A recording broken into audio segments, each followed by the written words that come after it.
moments later. Assalamualaikum warahmatullahi wabarakatuh.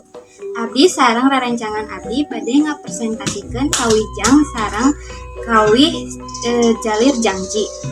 Assalamualaikum warahmatullahi wabarakatuh.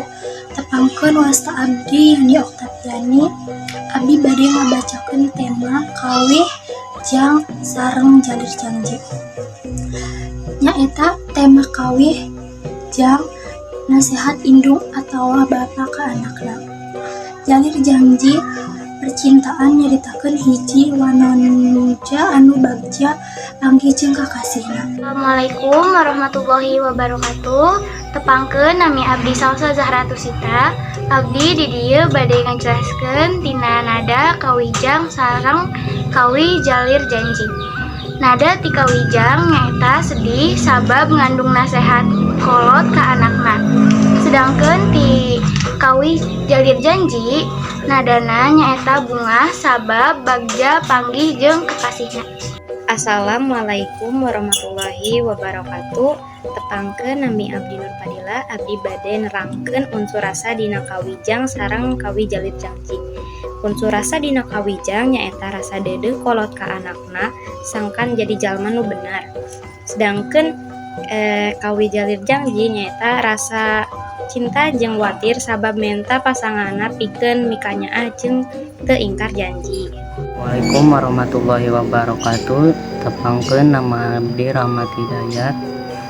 Di dieu abdi bade ngabacakeun amanat.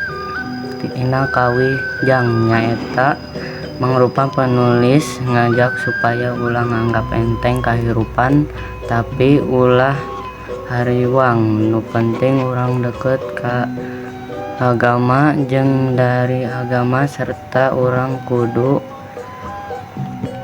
ngadangukeun nasihat indung atawa bapa sangkan urang jadi jalma nu benar. Kawih jalir janji nyaeta mangrupa sanajan jauh urang kudu tetep satia jeung salaku awewe kudu neangan lalaki anu satia jeung teu ingkar janji.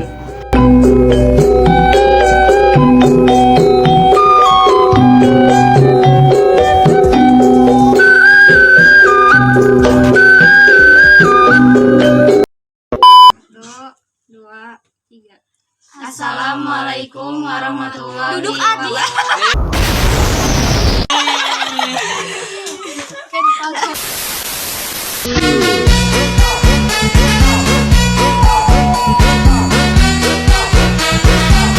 2,000 years.